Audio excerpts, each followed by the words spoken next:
तो आज मैं शुरुआत करती हूँ मम्मी लोगों का काम कराने से। तो इस ड्रम में ये गिरदान था, तो मैं गिरदान को लकड़ी से निकाल देती हूँ और मुझे काफ़ी ज़्यादा इससे डर लग रहा था। तो फिर मैं इसको निकाल देती हूँ तो ये चला जाता है दूर। और फिर बारी आती है इससे धान निकालने की, तो मम्मी पकड़ लेती हैं और फिर मैं धान को बोरी में डालने लगती हूँ। और फिर मेरे चाचा के लड़के ने लेकर आए थे आज साइकिल, तो मैंने सोचा क्यों ना साइकिल चला के अपनी उत्सुकता पूरी कर ली जाए, क्योंकि काफ़ी दिनों से मैंने साइकिल नहीं चलाई थी। तो मैंने काफ़ी देर तक फिर साइकिल चलाया और साइकिल चलाने के बाद फिर मैं वहाँ पास साइकिल को खड़ी कर देती हूँ और फिर मैं खुद ही चली जाती हूँ एक काम पे। यहाँ पास लल्ला भी हमारा बैठा था, तो मैं उसको लेकर जा रही थी उसकी बहन को देने, वो भी चली आ रही थी। फिर बारी आती है हमको मार्केट जाना था, तो मैं कंघी कर लेती हूँ। कपड़े चेंज करके हम लोग रेडी हो गए और हमको अब जाना ही था, तो हमने सोचा क्यों ना पैदल चले जाएँ, फिर आगे शायद भैया आ जाएंगे। तो फिर हमने सोचा क्यों नहीं टहलते टहलते चला जाया जाए कुछ दूर तक घूमने के बहाने। फिर हम चल देते हैं जहाँ नई रास्ता बन रही थी, यहाँ काम चालू था और फिर हम काफ़ी दूर तक पहुँच जाते हैं। आगे जा कर के देखते हैं तो यहाँ रास्ता ही नहीं थी, एक रास्ता यहाँ से भी थी। तो हमने सोचा क्यों ना यहाँ से जाया जाए, शायद यहाँ से रास्ता मिल जाएगी हमें रोड तक जाने की। तो हम जाकर देखते हैं तो यहाँ का नज़ारा काफ़ी ज़्यादा अच्छा लग रहा था और यहाँ गेट में ताला लगा हुआ था। तो हमने सोचा कि यहाँ से अब कैसे जा पाएंगे, हम फिर लौटते हैं वापस घर की ओर।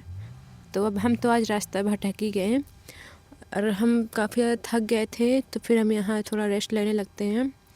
फिर हमने सोचा कि अब ये रास्ता जो है तो यही रास्ता को अपनाना पड़ेगा, यहीं से जाना पड़ेगा। तो फिर फाइनली हमें मेन रोड मिल जाती है, तो हम फिर यहाँ घूमने के लिए आ जाते हैं। यहाँ एक नदी भी थी जो काफ़ी ज़्यादा सूख गई है, अब वहाँ पानी एक भी नहीं बचा हुआ है। फिर हम काफ़ी देर तक यहाँ टहलते हैं, घूमते हैं और यहाँ तो कुछ ख़ास नहीं लग रहा था। और मेरी बहन भी वहीं पास थी, तो वो बोलते दीदी चलो चलें अब घर, क्योंकि टाइम भी काफ़ी हो रहा है। तो मुझे लगा कि हाँ सही बात है, टाइम तो अब बहुत हो रहा था। तो मैंने सोचा कि अब क्यों नहीं चला जाए घर की ओर, तो हम फिर चल देते हैं घर की ओर। शाम भी हो गई थी और यहाँ जेसीबी चालू थी, वो काम करना अपना स्टार्ट की थी और यहाँ अब लगभग रोड बन ही आई है। यहाँ की खुदाई हो रही थी और वहाँ ट्रक भी जा रहा था अपने काम पे। तो फिर फाइनली हम अपने घर आ ही जाते हैं और यहाँ आकर देखते हैं तो मम्मी भाई लोग सभी कोई काम पे लगे हुए थे। फिर मैं जा कर के देखती हूँ तो मम्मी मुझको बुलाती हैं कि आओ थोड़ा मेरी हेल्प करा दो। मम्मी यहाँ बेचारी लगी हुई थी लकड़ियों को रखने में।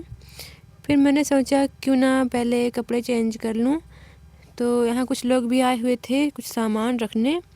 फिर वहाँ पास अपने कपड़े भी चेंज कर लेती हूँ और स्वेटर पहनती हूँ क्योंकि काफ़ी ज़्यादा ठंड हो रही थी। फिर स्वेटर पहन के मैं आ जाती हूँ मम्मी के पास, मम्मी की कुछ हेल्प कराने। तो यहाँ पास जो ड्रम रखा हुआ था तो उसमें मैं कंडे रखने की कोशिश की, तो उसमें कंडे नहीं आ रहे थे।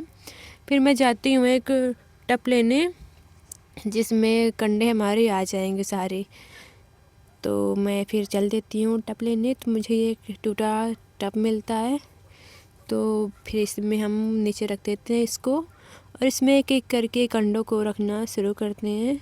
फिर जब हमारे कंडे उसमें टब में भर जाते हैं तो फिर मैं मम्मी को उठवाती हूँ और मम्मी फिर हमारी लेकर जाते हैं टब रेलने कंडों को।